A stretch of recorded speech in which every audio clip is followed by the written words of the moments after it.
ఇంకేరోజు side అయితే 10వ తేదీ జూన్ నెల 2024 సోమవారం. ఏకేరోజు మనం మదనపల్లి మార్కెట్లో సెకండ్ యాక్షన్లో ధరలు అనేది ఏ విధంగా వెళ్తున్నాయి మనం ఎవరిలో తెలుసుకుందామండి. అంటే ధర నిన్నటిపైన తగ్గిందా పెరిగిందా వెయిట్ అనే ఎవరిలో తెలుసుకుందామండి. తెలుసుకునే ముందు ఇంకా మన ఛానల్ సబ్స్క్రైబ్ చేసుకోలేదా, ఇంకెందుకు ఆలస్యం ప్లీజ్ లైక్ ప్లస్ సబ్స్క్రైబ్ చేసుకోండి.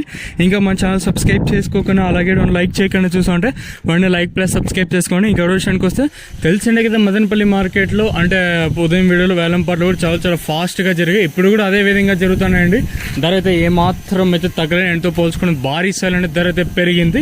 ధరల కోసం మనం ముందుగా ఈ థర్డ్ రకం క్వాలిటీ విటమిన్ వేస్తే సెకండ్ క్వాలిటీలు కాస్త క్వాలిటీ ఉండే కాయలు మాత్రం సెకండ్ క్వాలిటీలు కాస్త క్వాలిటీ ఉండే కాయలు 950 ఇంకా 1050, 1150, 1250, 1350 రూపాయల వరకు అయితే సెకండ్ రకం క్వాలిటీ తెలుగుతుంది. ఇక్కడ మదనపల్లి మార్కెట్లో ఇప్పటి వరకు యాక్షన్ ప్రకారం ఫస్ట్ రకం క్వాలిటీలను టాప్ అండ్ టాప్స్ కొడితే ప్రస్తుతానికి వచ్చేసి 1350 ఇంకా 1450, 1550, 1650 రూపాయల వరకు అయితే ప్రస్తుతానికి అయితే మదనపల్లి మార్కెట్ టాప్ ఎత్తడం జరిగింది. మన టీవీఎస్ మండీలో 1550, ఎస్సీఎస్ మండీలో 1650, ఇంకా టీవీఎస్ మండీ లైన్ మొత్తం ఇంకా జరుగుతుంది కాబట్టి సూపర్ టాప్ యాక్షన్తో పూర్తి సమయంలో పెరుగుతుందా లేదా తగ్గుతుందా చూడాలి. ప్రస్తుతానికి వచ్చేసి మదనపల్లి మార్కెట్లో 1650 రూపాయలుగా సూపర్ క్వాలిటీలు అయితే ఉన్నాయండి. ఇదండి ప్రస్తుతానికి కొన్ని ఇన్ఫర్మేషన్ మదనపల్లి మార్కెట్. ఇంకా మీకు ఈ వీడియో నచ్చింది అనుకుంటున్నాను.